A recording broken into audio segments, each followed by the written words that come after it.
ಕರ್ನಾಟಕ ರಾಜ್ಯ ಕಂಡಿರ್ತಕ್ಕಂಥ ಒಬ್ಬ ಅಪರೂಪದ ರಾಜಕಾರಣಿ, ಬಡವರ ಬಂಧು, ಕರ್ನಾಟಕದ ಅಭಿವೃದ್ಧಿಯ ಪಥದಲ್ಲಿ ಸಿಂಹಪಾಲನ್ನು ಕೊಟ್ಟಿರ್ತಕ್ಕಂಥ ಮಾನ್ಯ ಮುಖ್ಯಮಂತ್ರಿಗಳಾಗಿರ್ತಕ್ಕಂಥ ಸಿದ್ದರಾಮಯ್ಯನವರೇ,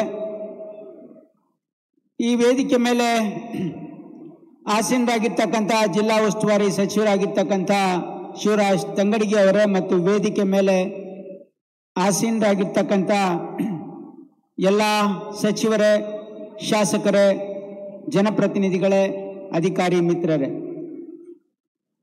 ಇವತ್ತು ಕೊಪ್ಪಳ ಜಿಲ್ಲೆಯಲ್ಲಿ ನಮ್ಮೆಲ್ಲ ಮಿತ್ರರು ಬಹಳ ಸುದೀರ್ಘವಾಗಿ ಕೊಪ್ಪಳ ಜಿಲ್ಲೆಯ ಅಭಿವೃದ್ಧಿಯ ಕೆಲಸಗಳನ್ನು ಪಟ್ಟಿ ಮಾಡಿ ಹೇಳಿದ್ದಾರೆ. ಕರ್ನಾಟಕ ರಾಜ್ಯದ ಪ್ರಗತಿ, ಆರ್ಥಿಕ ಕೊಡುಗೆ, ಈ ರಾಜ್ಯದಲ್ಲಿ ಬಡವರಿಗಾಗಿ ಸುಮಾರು 1 ಲಕ್ಷ ಕೋಟಿ ಹಣವನ್ನು ನೇರವಾಗಿ ಬಡವರ ಮನೆ ಬಾಗಿಲಿಗೆ ತಲುಪಿಸಿರ್ತಕ್ಕಂಥ ಈ ಶ್ರೇಯಸ್ಸು ಮಾನ್ಯ ಮುಖ್ಯಮಂತ್ರಿಗಳಿಗಾಗಿರ್ತಕ್ಕಂಥ ಸಿದ್ದರಾಮಯ್ಯನವರಿಗೆ ಸಲ್ತದೆ. ನಾನು ಇಲ್ಲಿ ವಿಶೇಷವಾಗಿ ನಮ್ಮ ಇಲಾಖೆಯ ಕೆಲವು ಕಾಮಗಾರಿಗಳ ವಿವರವನ್ನು ಕೊಡಲಿಕ್ಕೆ ನಾನು ಇಲ್ಲಿ ಬಂದಿದ್ದೇವೆ. ಮಾನ್ಯ ಮುಖ್ಯಮಂತ್ರಿಗಳಾಗಿರ್ತಕ್ಕಂಥ ಸಿದ್ದರಾಮಯ್ಯನವರು 2013ನೇ ಇಸ್ವಿಯಲ್ಲಿ ಅವರು ಮುಖ್ಯಮಂತ್ರಿಯಾಗಿ ಮೊದಲನೇ ಬಾರಿಗೆ ಪ್ರಮಾಣ ವಚನ ಸ್ವೀಕಾರ ಮಾಡಿದ ಮೇಲೆ ಮೊದಲನೇ ಬಜೆಟ್ನಲ್ಲಿ ಈ ರಾಜ್ಯದ ಪ್ರತಿಯೊಂದು ಜಿಲ್ಲೆಯಲ್ಲಿ ಒಂದು ಸರ್ಕಾರಿ ಮೆಡಿಕಲ್ ಕಾಲೇಜು ಮಾಡಬೇಕು ಅಂತಕ್ಕಂಥ ಒಂದು ನಿರ್ಧಾರವನ್ನು ಮಾಡಿ, ಆ ನಿರ್ಧಾರದಿಂದ ಇವತ್ತು ಕರ್ನಾಟಕ ರಾಜ್ಯದಲ್ಲಿ ಇವತ್ತು 22 ಸರ್ಕಾರಿ ಮೆಡಿಕಲ್ ಕಾಲೇಜ್ಗಳಿವೆ. ಇವತ್ತು ಬಡವರ ಮಕ್ಕಳು, ಸಾಮಾನ್ಯ ಜನರ ಮಕ್ಕಳು, ರೈತರ ಮಕ್ಕಳು ಡಾಕ್ಟರ್ ಆಗಬೇಕು ಅಂತಂದ್ರೆ ಸರ್ಕಾರಿ ಮೆಡಿಕಲ್ ಕಾಲೇಜ್ ಸ್ಥಾಪನೆ ಮಾಡಿದ್ರೆ ಮಾತ್ರ ಸಾಧ್ಯ ಅಂತಕ್ಕಂಥ ಒಂದು ಸದುದ್ದೇಶದಿಂದ ಮಾನ್ಯ ಮುಖ್ಯಮಂತ್ರಿಗಳು ಸರ್ಕಾರಿ ಮೆಡಿಕಲ್ ಕಾಲೇಜನ್ನು ಮಾಡಿದ್ವಿ. ಇವತ್ತು ಕೊಪ್ಪಳಲ್ಲೂ ಕೂಡ ಸರ್ಕಾರಿ ಮೆಡಿಕಲ್ ಕಾಲೇಜನ್ನು ಮಾಡಿದ್ದೀವಿ. ಇದರಿಂದ ಕಲ್ಯಾಣ ಕರ್ನಾಟಕ ಭಾಗದಲ್ಲಿ ಬಹಳ ವಿಶೇಷವಾಗಿರ್ತಕ್ಕಂಥ ಇದರ ಲಾಭ ಆಗಿದೆ. 2014ರಲ್ಲಿ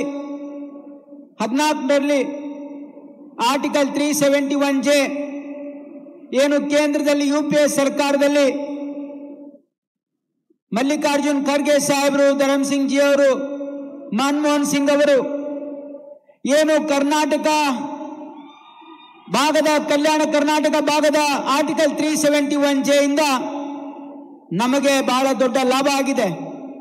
ಸುಮಾರು 10 ವರ್ಷದಲ್ಲಿ 9,000 ಬಡವರ ಮಕ್ಕಳು ಡಾಕ್ಟರ್ ಆಗಲಿಕ್ಕೆ ಸಾಧ್ಯ ಆಗಿದೆ ಆರ್ಟಿಕಲ್ 371J ಇಂದ. ಇವತ್ತು ಕೇವಲ ಸರ್ಕಾರಿ ಮೆಡಿಕಲ್ ಕಾಲೇಜ್ ಆದರೆ ಸಾಲದು, ಪ್ರತಿ ಜಿಲ್ಲೆಯಲ್ಲಿ ನಾವು ಸೂಪರ್ ಸ್ಪೆಷಾಲಿಟಿ ಆಸ್ಪತ್ರೆ ಮಾಡಬೇಕು, ಕ್ಯಾನ್ಸರ್ ಆಸ್ಪತ್ರೆ ಮಾಡಬೇಕು, ಟ್ರಾಮಾ ಸೆಂಟರ್ ಮಾಡಬೇಕು ಅಂತ ಹೇಳಿ ನಿರ್ಧಾರ ತೆಗೆದುಕೊಂಡು ಈಗಾಗಲೇ ಬೀದರಲ್ಲಿ ಸರ್ಕಾರಿ ಮೆಡಿಕಲ್ ಕಾಲೇಜ್ ಇದೆ, ಅಲ್ಲಿ ಇವತ್ತು ಒಂದು ಕಾರ್ಡಿಯಾಕ್ ಸೆಂಟರ್ ಪ್ರಾರಂಭ ಮಾಡಿದ್ದೀವಿ. ಈ ವರ್ಷ ಅಲ್ಲಿ ಒಂದು ಕ್ಯಾನ್ಸರ್ ಆಸ್ಪತ್ರೆಯನ್ನು ಕೂಡ ಮಂಜೂರು ಮಾಡಿದೆ ಮಾನ್ಯ ಮುಖ್ಯಮಂತ್ರಿಗಳಾಗಿರ್ತಕ್ಕಂಥ ಸಿದ್ದರಾಮಯ್ಯನವರು ಈ ವರ್ಷ ಬಜೆಟ್ನಲ್ಲಿ. ಕಲಬುರಗಿಯಲ್ಲಿ 371 ಬೆಡ್ಡಿನ ಜಯದೇವ ಆಸ್ಪತ್ರೆ ಉದ್ಘಾಟನೆ ಮಾನ್ಯ ಮುಖ್ಯಮಂತ್ರಿಗಳು ಮಾಡಿದ್ದಾರೆ. ಕಿದ್ವಾಯಿ ಕ್ಯಾನ್ಸರ್ ಸೆಂಟರಿನ ಇವತ್ತು 200 ಬೆಡ್ ಆಸ್ಪತ್ರೆ ಅಡಿಗಲ್ಲನ್ನು ಮಾಡಿದ್ದಾರೆ.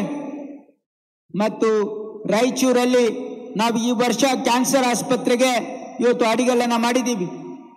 ಅಲ್ಲಿ ಟ್ರಾಮಾ ಸೆಂಟರ್ಗೂ ಕೂಡ ಈ ವರ್ಷದ ಬಜೆಟ್ ಅಲ್ಲಿ ಇವತ್ತು ಅನುಮೋದನೆ ಆಗಿದೆ. ಕೊಪ್ಪಳಲ್ಲಿ 450 ಬೆಡ್ಡಿನ ಆಸ್ಪತ್ರೆ 2017ರಲ್ಲಿ ಅವರು ಅವಾಗ ನಾವು ಪ್ರಾರಂಭ ಮಾಡಿದ್ವಿ. ಇವತ್ತು 201 ಕೋಟಿ ರೂಪಾಯಿ ವೆಚ್ಚದಲ್ಲಿ ಇವತ್ತು ಉದ್ಘಾಟನೆ ಆಗಿದೆ. ಇನ್ನೂ 60 ಕೋಟಿ ರೂಪಾಯಿ ಇವತ್ತು ಅದಕ್ಕೆ ಉಪಕರಣಗಳಿಗೆ ಕೊಟ್ಟು ಇನ್ನೂ 1 ತಿಂಗಳಲ್ಲಿ ಅದನ್ನ ಲೋಕಾರ್ಪಣೆ ಮಾಡ್ತಕ್ಕಂಥ ಕೆಲಸನೂ ಕೂಡ ಆಗ್ತದೆ. ಇವತ್ತು ಈ ವರ್ಷದ ಬಜೆಟ್ ಅಲ್ಲಿ ಕೊಪ್ಪಳಿಗೆ ಒಂದು ಸೂಪರ್ ಸ್ಪೆಷಾಲಿಟಿ ಆಸ್ಪತ್ರೆ 100 ಬೆಡ್ಡಿನ 100 ಕೋಟಿ 200 ಬೆಡ್ಡಿನ 100 ಕೋಟಿ ವೆಚ್ಚದಲ್ಲಿ ಇವತ್ತು ಸೂಪರ್ ಸ್ಪೆಷಾಲಿಟಿ ಆಸ್ಪತ್ರೆ ಕೂಡ ಇವತ್ತು ಅಡಿಗಲ್ ಮಾಡಿದ್ದೀವಿ. ಬಳ್ಳಾರಿಯಲ್ಲಿ ಇನ್ನು ಒಂದು ತಿಂಗಳಲ್ಲಿ ನಾವು ಒಂದು ಸೂಪರ್ ಸ್ಪೆಷಾಲಿಟಿ ಆಸ್ಪತ್ರೆಯನ್ನು ಉದ್ಘಾಟನೆ ಮಾಡೋರಿದ್ದೀವಿ ಮತ್ತು ಒಂದು ಕ್ಯಾನ್ಸರ್ ಆಸ್ಪತ್ರೆಯನ್ನು ಕೂಡ ಅಲ್ಲಿ ಮಾಡೋರಿದ್ದೀವಿ. ಕಲ್ಯಾಣ ಕರ್ನಾಟಕದ ಪ್ರತಿ ಜಿಲ್ಲೆಯಲ್ಲಿ ಸರ್ಕಾರಿ ಮೆಡಿಕಲ್ ಕಾಲೇಜು, ಸೂಪರ್ ಸ್ಪೆಷಾಲಿಟಿ ಆಸ್ಪತ್ರೆ, ಕ್ಯಾನ್ಸರ್ ಆಸ್ಪತ್ರೆ ಮಾಡ್ತಕ್ಕಂಥ ಸದುದ್ದೇಶದಿಂದ ಇವತ್ತು ನಮ್ಮ ಸರ್ಕಾರ ಇವೆಲ್ಲ ಕೆಲಸ ಕಾರ್ಯಗಳು ಮಾಡ್ತಾ ಇವೆ. ಕರ್ನಾಟಕ ರಾಜ್ಯದಲ್ಲಿ ಯಾವುದೇ ಬಡವರು ಪ್ರೈವೇಟ್ ಹಾಸ್ಪಿಟಲ್ಗೆ ಹೋಗ್ತಕ್ಕಂಥ ಪರಿಸ್ಥಿತಿ ಬರಬಾರದು ಅಂತ ಹೇಳಿ ಇವತ್ತು ಯೂನಿವರ್ಸಲ್ ಹೆಲ್ತ್ ಕವರೇಜ್ ಒಂದು ಕಾನ್ಸೆಪ್ಟಿನಲ್ಲಿ ಇವತ್ತು ಪ್ರತಿ 2 ಜಿಲ್ಲೆಗೆ ಒಂದು ಸರ್ಕಾರಿ ಮೆಡಿಕಲ್, ಪ್ರತಿ 2 ಜಿಲ್ಲೆಗೆ ಇವತ್ತು ಸೂಪರ್ ಸ್ಪೆಷಾಲಿಟಿ ಆಸ್ಪತ್ರೆ ಆಗಿದೆ.